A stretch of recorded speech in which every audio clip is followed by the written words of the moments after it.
मित्रों, मेरा दावा है कि इतना महत्वपूर्ण वीडियो आपको पूरे इंटरनेट पर नहीं मिलेगा। अब इस वीडियो को देखना या ना देखना आपकी मर्जी है। वीडियो थोड़ा सा बड़ा जरूर है, लेकिन पूरी जिंदगी काम आएगा। किसी जिज्ञासु ने मुझसे प्रश्न किया कि प्राचीन काल की अपेक्षा आज का विज्ञान अधिक उन्नति पर है, तो इस संबंध में आपके क्या विचार हैं तथा विज्ञान किसे कहते हैं।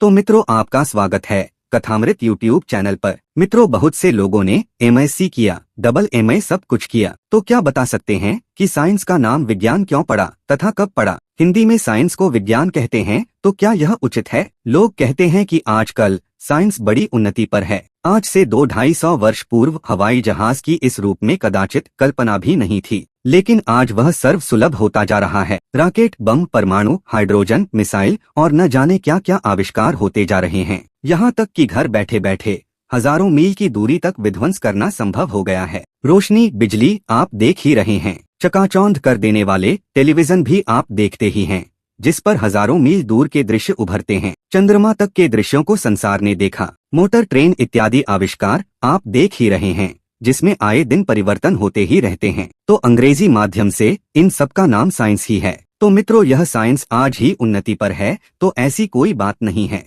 आज से हजारों लाखों वर्ष पूर्व इस पृथ्वी पर सैकड़ों बार आविष्कार हुए, और आविष्कार जब पराकाष्ठा पर पहुंचा तो इसका परिणाम क्या हुआ, अर्थात सर्वनाश। सैकड़ों बार यह साइंस उन्नति पर आई, भौतिक आविष्कार हुए, शक्तियां परस्पर टकराईं और उसका परिणाम भयंकर संघर्ष निकला। देवासुर संग्राम से शास्त्र भरे पड़े हैं। आज से लाखों वर्ष पूर्व की ऐतिहासिक घटना है। तो इतिहास तो आप जानते ही होंगे। पाश्चात्य विद्वान कहते हैं कि भारतवासी इतिहास लिखना नहीं जानते थे, तो मित्रों यह पूर्ण गलत है। प्राचीन इतिहास पुराणों में अक्षुण्ण है। उनमें पुरानी घटनाएं अंकित हैं, इसलिए उन्हें पुराण कहा जाता है। कालांतर में उसी का नाम इतिहास पड़ा, जिससे इति का आभास मिलता है। हिरण्यकश्यप की सफलताओं के पीछे उनके गुरु शुक्राचार्य का हाथ था। असुरों की जितनी भी फौज मरती, आचार्य गुरु सबको संजीवनी विद्या से जीवन दान देते गए। तो यह आविष्कार देवगुरु बृहस्पति के पास नहीं था, इसलिए देवता हार गए। हिरण्यकश्यप के प्रपौत्र महाराज बलि की फौज मारी गई, स्वयं उनका गला कट गया, फिर भी दैत्य गुरु ने उनको पुनः जीवित कर दिया। अंततः देवता लोग भागकर भगवान विष्णु की शरण गए। त्राहि माम शरणागतम। विष्णु ने कहा, मैं बलि को मार तो नहीं सकता, क्योंकि वह भी मेरा भक्त है। हाँ, मैं किसी उपाय से तुम लोगों को देवलोक पुनः दिला दूंगा। भगवान ने वामन रूप धारण करके देवताओं को उनका खोया राज्य दिला दिया, बलि को अपना लिया। बलि के कुछ पीढ़ी पश्चात महाराज वृषपर्वा तक शुक्राचार्य का उल्लेख मिलता है। बृहस्पति पुत्र कच्छ संजीवनी विद्या सीखने के लिए शुक्राचार्य के पास गए, किंतु उनकी पुत्री देवयानी के कारण असफल रहे। उस समय यंत्रों का आविष्कार भी था, किंतु असुर शरीर प्रधान होने के कारण शरीर में ही शक्तियां प्रसारित कर लेते थे। इसके पश्चात त्रेतायुग में रावण नामक एक नरेश हुआ। पहले वह नास्तिक नहीं था, बल्कि भक्त था। जैसा कि अभी आपने देखा, साइंस जब उन्नति पर आती है तो उसका परिणाम सर्वनाश निकलता है, किंतु इसके पूर्व ही एक अन्य परिणाम होता है, यानी नास्तिकता की अभिवृद्धि। रावण भी पहले भक्त था। क्रमशः उसने यहाँ तक आविष्कार किया कि सर कटने पर भी वह न मरे। ऐसे ऐसे यंत्र बनाए कि उसे कोई ना देखे, किंतु वह सबको देखे। उसका लड़का मेघनाद युद्ध में क्रुद्ध होकर जब आगे बढ़ा तो अदृश्य होकर लड़ने लगा। वह रथ पर आरूढ़ था, किंतु अदृश्य था। वह सबको देख रहा था, निशाने साध रहा था, लेकिन उसको कोई देख नहीं रहा था। क्या आज भी है कोई आविष्कार जो उससे आगे हो? तो सिद्ध है कि उस समय का साइंस आज की अपेक्षा अधिक उन्नति पर था। हनुमान जी ने लंका में आग लगा दिया तो रावण के संकेत पर मूसलाधार वर्षा होने लगी, यानी वृष्टि पर रावण का अधिकार था। आजकल भी लोग पानी बरसाने का कृत्रिम उपाय सोच रहे हैं, परंतु अभी सफल नहीं हो सके। एक समय रावण अमरकंटक में शिव की पूजा कर रहा था। उसी समय एक शक्तिशाली नरेश सहस्रार्जुन ने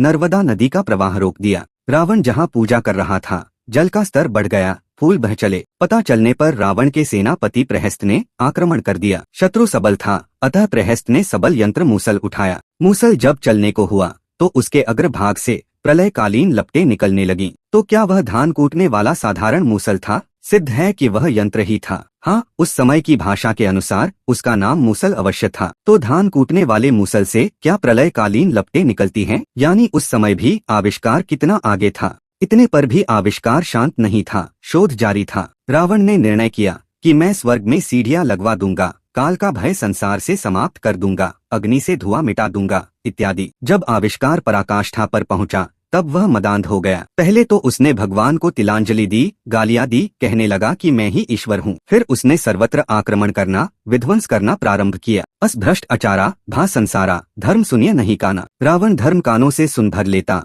तो इतना बौखला उठता था कि स्वयं उसे नष्ट करने दौड़ पड़ता था या सेना भेज देता था। मित्रों, इसी तरह आजकल भी कुछ लोग कहते हैं कि भगवान कुछ नहीं है, पूजा पाठ सब व्यर्थ है। तो मित्रों, ऐसे लोगों को रावण का वंशज ही समझना चाहिए। वस्तुतः मायिक क्षेत्र में खाने जीने की सुख सुविधा जब जब मिली, मनुष्य ने भगवान को अनावश्यक और व्यर्थ की कल्पना मान लिया। परंतु भगवान ने मनुष्य का साथ तब भी नहीं छोड़ा। भगवान तब भी नष्ट नहीं हुए, क्योंकि वही तो एक ऐसी सत्ता है जो कभी नष्ट नहीं होती। द्वापर में भी ऐसे आविष्कारों का बाहुल्य रहा। उग्रसेन को कोई पुत्र नहीं था। मन बहलाने के लिए उनकी पत्नी वन में विचरण करने गई। उसी जंगल में एक असुर रहता था। उसने सुना कि महाराज उग्रसेन की पत्नी घूमने आई हैं, जो अत्यंत सुंदरी भी हैं। तो उसने जंगल में तूफान खड़ा कर दिया। पेड़ गिरने लगे, बड़े बड़े पत्थर लुढ़कने लगे, अव्यवस्था फैल गई, घोड़े तितर बितर हो गए। ऐसी विषम परिस्थिति में वह असुर पहुंचा। उग्रसेन का रूप बनाया और स्त्री से संयोग किया। जाते समय उस असुर ने अपना रूप दिखाया तो उग्रसेन की पत्नी शाप देने को उद्यत हुई। असुर ने कहा कि इस समागम से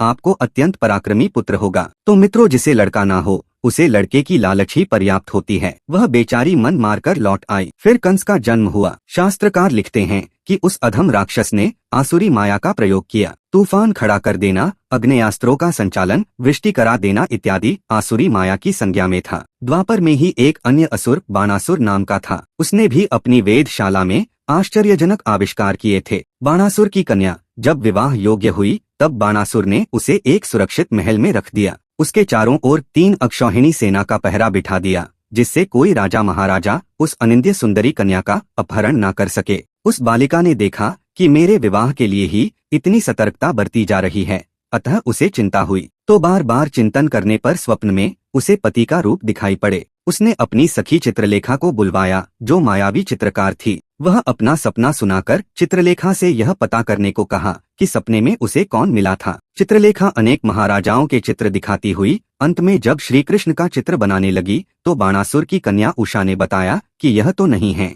किंतु इनसे बहुत मिलते जुलते हैं। जब अनिरुद्ध का चित्र आया तो उषा ने कहा बस यही है, और जब यही हमारे भावी पतिदेव हैं तो संकोच किस बात का, क्यों न अभी इन्हें किसी युक्ति से लाया जाए। तो चित्रलेखा गई और पलंग समेत अनिरुद्ध को उठा लाई। लाखों का पहरा इधर लगा था और ऐसा ही पहरा श्री कृष्ण के यहाँ भी था, किंतु न इन्हें पता चला न उन्हें भान हुआ। तो आप ही बताएं कि उस समय साइंस कितना उन्नत थी। वनवास काल में पांडव अपना समय बिता रहे थे। उसी समय सिंधुराज जयद्रथ स्त्री रत्न की तलाश में निकल पड़ा और उस समय बहुविवाह की प्रथा थी। जब वह घोर जंगल से निकला तो एक कुटिया के सामने अतीव सुंदरी दिखाई पड़ी। जयद्रथ ने कहा कि इतनी सुंदर स्त्री तो हमने कभी देखी ही नहीं। मंत्रियों से कहा पता लगाओ यह कौन है, कोई मानवी है या देवी है, मनुष्यों के उपभोग योग्य है भी अथवा नहीं। मंत्रियों ने पता लगाकर बताया कि यह तो पांडवों की पत्नी द्रौपदी है। जयद्रथ ने मंत्रियों से उसे फुसलवाया और स्वयं भी गया। कहने लगा कि देखो तुम सुख भोग करने योग्य हो, पांडव सुख समृद्धि से हीन हो गए हैं, अतः तुम हमारे साथ चलो। मैं सिंधुराज जयद्रथ हूँ, मेरे पास रत्न है, सेना है, तुम हमारे ही योग्य हो। द्रौपदी ने उसे बहुत फटकारा, किंतु कामांध जयद्रथ उसे ले भागा। जब वह 3-4 मील दूर पहाड़ों की ओट में पहुंच गया तब पांडवों को इसकी सूचना मिली, क्योंकि पांडव उस समय शिकार खेलने गए थे। अर्जुन ने वहीं से दिव्यास्त्र का संधान किया। जयद्रथ के घोड़े धराशायी हो गए, रथ चूर चूर हो गया, किंतु जयद्रथ और द्रौपदी को खरोंच तक नहीं आई और भीम ने दौड़कर उसे पकड़ लिया। तो क्या आज भी ऐसा कोई अस्त्र है जो 25 आदमियों में से जिसको चाहे मार दे और जिसे चाहे बचा ले, जबकि शत्रु भी अदृश्य हो? उत्तर साफ है कि अभी तो नहीं है। तो सिद्ध है उस समय साइंस आज की अपेक्षा अधिक उन्नति पर था। महाभारत युद्ध के समय दुर्योधन जब बहुत गिड़गिड़ाया तो भीष्म ने कहा चलो मैं कल ही युद्ध का फैसला किए देता हूँ, एक ही वाण में संपूर्ण पांडव सेना को धराशायी कर दूंगा। दूसरे दिन भीष्म ने नारायण अस्त्र का संधान किया। वह भयंकर अस्त्र जब चला तब श्री कृष्ण ने कहा कि देखो इस अस्त्र का एक ही निवारण है कि इसे पीठ दिखा दो, क्योंकि यह शूरवीर को ही मारता है, जो इसे पीठ दिखाता है उसे यह क्षमा कर देता है। यह सुनते ही पांडव सेना ने अपनी पीठ दिखा दी, लेकिन भीम ने पीठ नहीं दिखाई। वे तो ताल ठोंक कर खड़े हो गए। श्री कृष्ण ने उन्हें सावधान भी किया कि इस तरह तुम मारे जाओगे, पीठ दिखा दो। भीम ने कहा कि अपना उपदेश उसी अर्जुन को करो, मैं क्षत्रिय हूँ, मरना तो एक बार है ही, किंतु मैं पीठ नहीं दिखा सकता। इधर वह अस्त्र सभी ओर से सिमटता हुआ समूचे वेग से भीम की ओर बढ़ने लगा, तो श्री कृष्ण ने दौड़कर भीम को छाती से लगा लिया। इधर श्री कृष्ण ने अपनी पीठ दिखाई, उधर भीम की पीठ तो थी ही। इस तरह श्री कृष्ण ने उस भक्त की रक्षा की। तो ऐसे ऐसे अस्त्र शस्त्र थे जो हाथ से छूटने पर भी युद्धस्थल में यदि कोई उनसे क्षमा मांग ले तो तत्काल उन्हें छोड़ देते थे। तो क्या आज भी कोई ऐसे आविष्कार हैं? तो क्या वे लोहे की साधारण कीलें थीं? विश्व में, विशेषतः भारत में, यह साइंस पूर्व में आज की अपेक्षा हजारों गुना बढ़ा चढ़ा था। परंतु जब जब साइंस पराकाष्ठा पर पहुंचा तो उसका परिणाम पहले तो नास्तिकता और तत्पश्चात सर्वनाश ही हुआ। राम रावण युद्ध में, महाभारत युद्ध में असंख्य जनता मारी गई। मित्रों, शक्तियां जब अधिक बढ़ जाती हैं तो ऐंठने लगती हैं। जैसे आजकल रूस और अमेरिका ऐंठते ही रहते हैं। फिर एक न एक दिन उनमें टकराव हो जाता है जिसका परिणाम सर्वनाश होता है। सर्वनाश का तात्पर्य यह नहीं है कि समूची सृष्टि ही समाप्त हो जाती है, अपितु बहुसंख्या समाप्त हो जाती है। अत्यल्प संख्या में लोग बचे रहते हैं। जैसे एकाध परिवार किसी जिला में बचा तो दूसरा परिवार अगले जिले में बच गया। एक दीपक मिर्जापुर में जल रहा है तो दूसरा काशी में, तीसरा जौनपुर में। इस प्रकार 25-25, 50-50 मील पर मनुष्य रहने लगा। जनसंख्या कम हो गई। मनुष्य मनुष्य को देखने के लिए तरसने लगा। जहाँ घनी आबादी और लहलहाते खेत थे वे स्थान घोर जंगल में परिणत हो गए। आज आप जहाँ भी बैठे हैं, यदि कोई 50 वर्ष तक वहाँ न आए तो वहाँ के हरे भरे खेतों में घनघोर जंगल पाया जाएगा। वनस्पतियाँ इतनी शीघ्र आती हैं कि वह स्थान जंगली जीव जंतुओं का निवास होगा। तो अब मनुष्य उन आविष्कारों को घृणा की दृष्टि से देखने लगा। उसने विचार किया कि यह उन्हीं आविष्कारों की ही तो देन है कि आज हमारा कोई नहीं बचा। ढूंढने पर कोई साथी भी नहीं मिलता, और कहीं मिलता भी है तो 50 मील की दूरी पर कोई एक मिलता है। अतः वह उन सिद्धांतों को घृणा की दृष्टि से देखने लगता है जिनको वह अपनी सर्वोपरि उपलब्धि समझता था। धीरे धीरे वे आविष्कार लुप्त होते गए और लोग साधारण तरीके से रहने लगे। विनाश और विकास तो सृष्टि का नियम है। जिस क्षेत्र के लोग पहले विकसित हुए वे सभ्य कहलाने लगे, और जहाँ कुछ देर से पनपे वे आदिवासी कहे जाने लगे। आदिवासी का तात्पर्य यह नहीं होता कि जब ब्रह्मा ने सृष्टि रची या आदम पैदा हुआ तभी से असभ्य बने हुए हैं। वस्तुतः वे कई बार सभ्य रह चुके हैं। इस प्रकार आविष्कार तो बहुत उच्च कोटि के हुए, लेकिन उनके आविष्कर्ताओं को किसी ने वैज्ञानिक नहीं कहा। उन्हें असुर कहा जाता था। सुर देवता को कहते हैं। परमदेव परमात्मा पर विश्वास करने वाले और उसकी ओर चलने वाले सुर कहलाते हैं। उसे केवल मानने वाले मानव कहलाते थे, जो हृदय में आस्था को संजोए हैं किंतु व्यस्तता के कारण ईश्वर चिंतन में समय नहीं दे पाते। असुर उन्हें कहते थे जो देवत्व से विलग थे। देव भगवान अनावश्यक है, मैं ही ईश्वर हूँ, ऐश्वर्य का भोक्ता हूँ, इस विचारधारा के लोग असुर कहलाए। तो कम्युनिज्म भी तो यही कहता है। यही हिरण्यकश्यप ने किया। आविष्कारों के नशे में यही रावण और उसके परिवार ने किया। इसी मदांधता में महाभारत का युद्ध हुआ जिसमें लगभग आधे असुर थे। असुर का तात्पर्य ऐसा नहीं है कि दो बड़ी बड़ी सींग हों, बड़ी बड़ी आंखों वाले हों या हाथ भर दांतों वाले व्यक्ति रहे हों। श्री कृष्ण की सगी बुआ का लड़का शिशुपाल भी असुर था। उनका सगा मामा कंस राक्षस था। कृष्ण का सगा समधी बाणासुर भी निशाचर था, जबकि श्री कृष्ण स्वयं देवता थे। वसुदेव देव श्रेणी में गिने जाते थे। इन्हीं के सगे संबंधी पांडव शुद्ध नर थे, तो दुर्योधन इत्यादि मध्यम अवस्था वाले थे। उनके पक्ष में अधिकांशतः आसुरी प्रवृत्ति के लोग एकत्र थे। इस प्रकार एक संबंधी मानव है तो दूसरा संबंधी दानव है, और उसी का सगा संबंधी देव श्रेणी का भी पाया जाता है। मित्रों, राक्षसों का एक पर्याय निशाचर भी है। या निशा सर्वभूतानाम तस्याम जागर्ति संयमी। तो गीता के अनुसार जगत ही रात्रि है। इस जगतरूपी रात्रि में विचरने वाला ही निशाचर है। जगत को ही सत्य मानने वाले, जगत में ही विश्वास रखने वाले, खाओ पियो मौज करो में ही आस्था रखने वाले निशाचर कहलाए। ऐसे प्राणी भौतिक आविष्कारों को ही अपना गौरव समझते रहे, जिसमें देवत्व नहीं बल्कि माया का बहाव है। इसीलिए उनके द्वारा जो आविष्कार होता रहा उस आसुरी माया को आजकल साइंस कहा जाता है। इनके आविष्कर्ताओं को पूर्व काल में असुर कहते थे। अंग्रेज जब भारत आए तो अंग्रेजी भाषा के शब्दों का हिंदी रूपांतरण प्रारंभ हुआ। अंग्रेजी शब्द साइंस के हिंदी पर्याय का प्रश्न खड़ा हुआ। साइकिल चली तो कहा गया कि यह साइंस की देन है। इतने में पीपी करती कार आई तो लोगों को बड़ा आश्चर्य हुआ कि यह निर्जीव लोहा आखिर चल कैसे लेता है। देखते देखते ट्रेन के लिए पटरी बिछ गई और भयंकर आकृति वाली रेल हजारों लोगों को ढोने लगी। घोड़ा जहां 10 घंटे में जाता था कार 1 घंटे में जाने लगी। तो लोगों ने कहा कि यह साइंस है। दूर दूर के समाचार यंत्रों से आने लगे। तब भी लोगों ने साइंस का गुण गाया। भारतीयों ने देखा कि ऐसा विशेष चमत्कार तो योग दर्शन में पाया जाता है, जिसे हमारे मनीषियों ने विज्ञान की संज्ञा दी थी। इसलिए बंगाल के एक भाषाविद ने साइंस का नाम झट से विज्ञान रख दिया, जबकि यह विज्ञान नहीं है। विज्ञान तो उसे कहते हैं कि बिन विज्ञान की समता आवई को अवकाश की नभ बिन पावई, यानी बिना विज्ञान के समता नहीं आती। जहाँ विज्ञान आ गया वहाँ विषमता सदा सदा के लिए समाप्त हो जाती है। विश्व में उसका कोई शत्रु नहीं रहता, उससे कोई द्वेष करता ही नहीं है। सर्वत्र एक समता की लहर व्याप्त हो जाती है। आज का सबसे बड़ा वैज्ञानिक अमेरिका को कहा जाता है, रूस को कहा जाता है, किंतु उन्हें नींद नहीं आती। विषमता इतनी बढ़ गई कि भारत को कैसे खरीदे, चीन को कैसे मिटा दे। तो क्या विज्ञान का यही गुण धर्म है? साइंस, जिसे भ्रमवश विज्ञान नाम दे दिया गया, वह जहाँ जहाँ बढ़ी है वहाँ विषमता की बाढ़ आ गई। राग, द्वेष और शोषण चरम सीमा तक जा पहुँचा। तो मित्रों, यह विज्ञान नहीं है, यह तो आसुरी माया का लक्षण है कि सब मरें और केवल हम जिएं। तो विज्ञान तो कोई ऐसी वस्तु है जिससे एकता आ जाती है, समत्व आ जाता है, और जिनके पास आया उसका समर्थन महापुरुषों ने इन शब्दों में किया है। तुम विज्ञान रूप नहीं मोहा, नाथ कीन मोह पर अति छोहा। काक भुषुंडी जी गरुड़ की पीठ ठोंकते हुए कहते हैं कि तुम विज्ञान स्वरूप हो, मोह तो तुम्हें हो ही नहीं सकता। अतः विज्ञान कोई ऐसी वस्तु है जिसके आ जाने पर मोह नहीं रह जाता। योगेश्वर श्री कृष्ण कहते हैं, ज्ञान विज्ञान तृप्तात्मा कूटस्थो विजितेंद्रियः युक्त इत्युच्यते योगी समलोष्टाश्म कांचनः। तो ज्ञान अर्थात साक्षात्कार, प्रत्यक्ष दर्शन का नाम ही ज्ञान है। इसके पश्चात विज्ञान आता है। श्री कृष्ण कहते हैं कि अर्जुन, ज्ञान के पश्चात कहीं विज्ञान आ जाए तो यह आत्मा तृप्त हो जाती है, परिपूर्ण हो जाती है। ना तो आत्मा अन्य किसी संपत्ति से तृप्त होती है, ना 10 भाषाओं के ज्ञान से तृप्त होती है, और न खान पान भोग विलास से ही तृप्त हो सकती है। आत्मा तो अपने ही शाश्वत रूप परमात्मा के दिग्दर्शन और उसमें प्रवेश पाने पर ही तृप्त होती है। उस ब्रह्म पीयूष को प्रत्यक्ष पाकर ही आत्मा संतुष्ट होती है। इससे पहले आत्मा को तृप्त कर देने वाली कोई सत्ता है ही नहीं। तो विज्ञान कोई ऐसी वस्तु है